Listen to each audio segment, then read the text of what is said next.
It's been almost a month since the Russia-Ukraine war began, but so far no agreements are in sight and the casualties keep going up.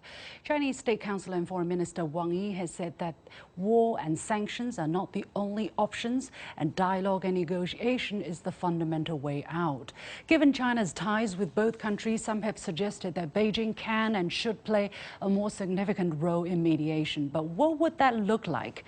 My guest today says it's time to offer Russia an off-ramp, and that's something China can help with. What are his messages? How to interpret China's strategy on Ukraine so far and looking ahead?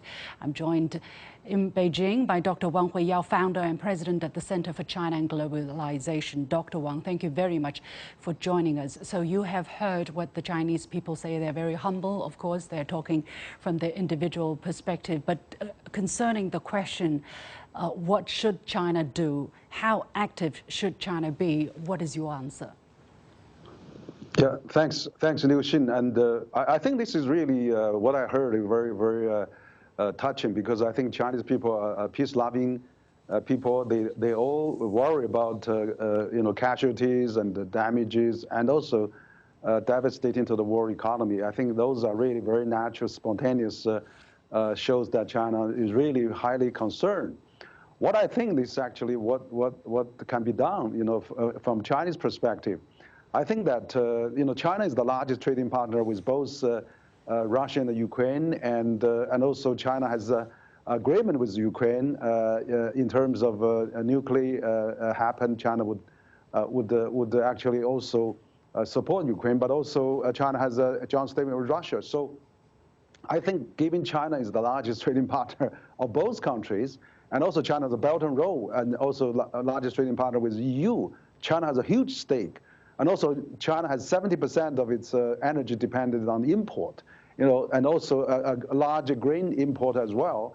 So those wars really affecting China and also to our daily lives. So I think it's important that China being the only third party that is not actually confronting in between, like rushing against NATO, Ukraine, and EU, basically rushing against the West.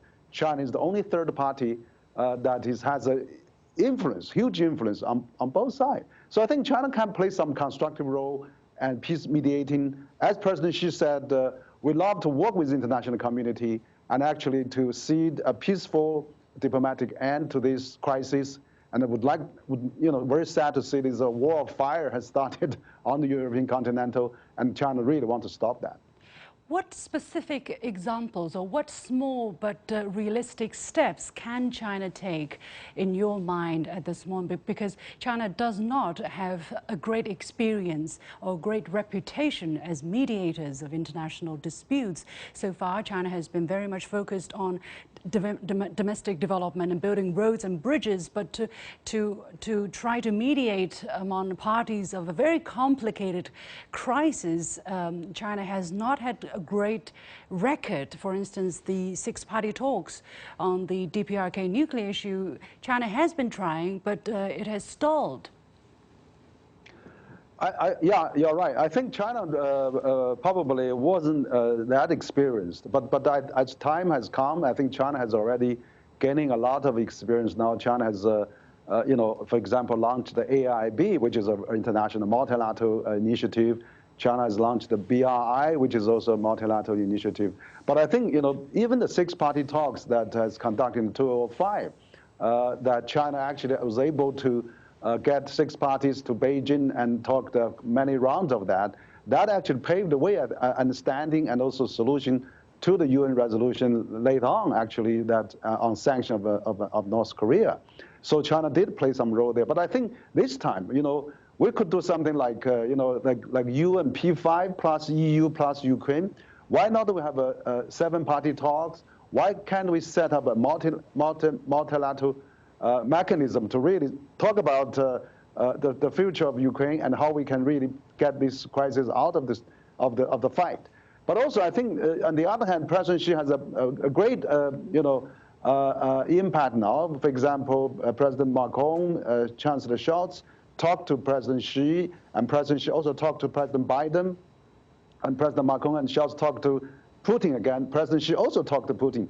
So I'm thinking, maybe a few heads of state can talk together. Let's have an immediate ceasefire. And then let the UN, Secretary Guterres and also President Xi, probably other presidents can really chair that peacemaking conference at UN. And then let's, have a graceful out for every party of that. I think if China is on the table, I think Russia will feel comfortable because China is the only third party out of this direct fight. And that China is also have economic ties with both Russia, Ukraine, and the EU and US. So it's in everybody's interest to see this tragic war coming to the end. Is it in China's best interest? Because we heard people on the street voicing concern that, as a country, they have to take the overall interest of its people, of its nation in making any move. What could be at stake, according to your understanding, for China's involvement, if not at the right moment, in the right capacity? Does China risk anything if it takes, if it becomes too proactive without being ready, without, seeing a possible effectiveness of its mediation? I think China probably has a historical moment, historical occasion. Or we may have a Bretton Woods moment, actually, because this is going to greatly impact the post-pandemic, post this war, global governance structure. China is really promoting the economic peace. For example, China, has started Belt and Road. China has worked on the, RCEP. China is joining CPTPP. China has a tie with European, investment treaty. China is trying to join DIPA. I think we're at the other, maybe on the other side, we see that the U.S. is pushing NATO expansion.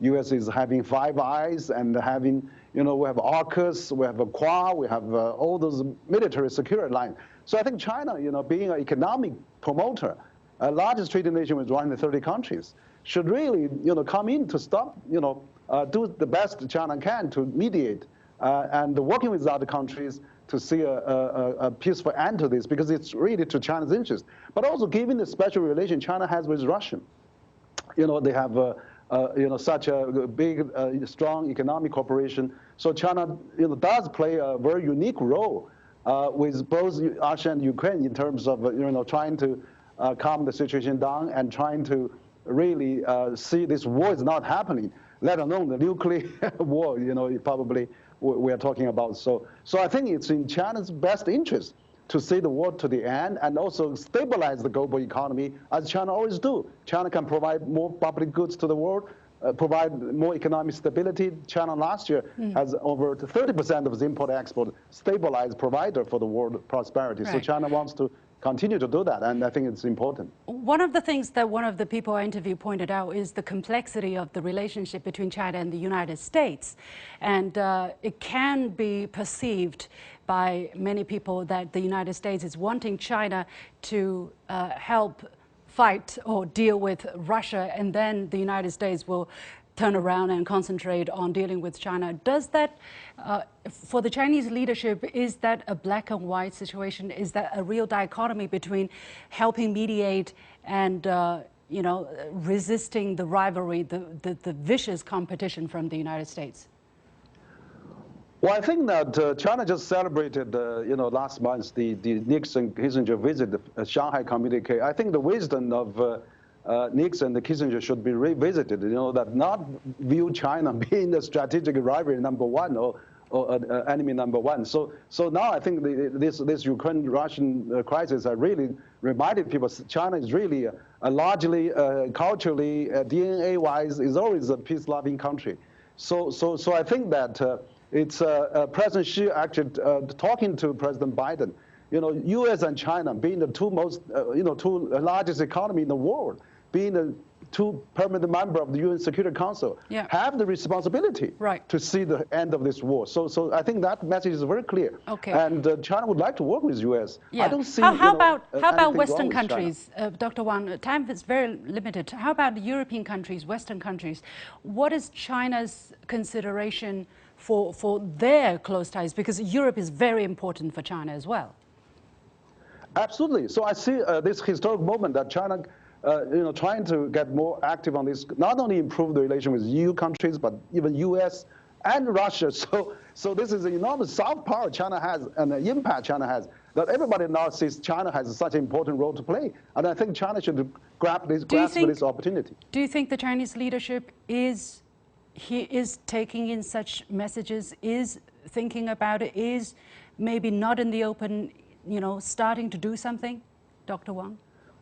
Well, I think this message is very clear. President Minister Wang has announced China provided humanitarian aid. President Xi talked to President Biden, in 2 hours phone and mainly on this issue and stressed that you and I have the responsibility, being the two largest economy in the world. Okay. And we have also have to work with the UN, and we're bid by the UN Charter. So that's a very clear message. Okay, China we have to leave would love to, support more.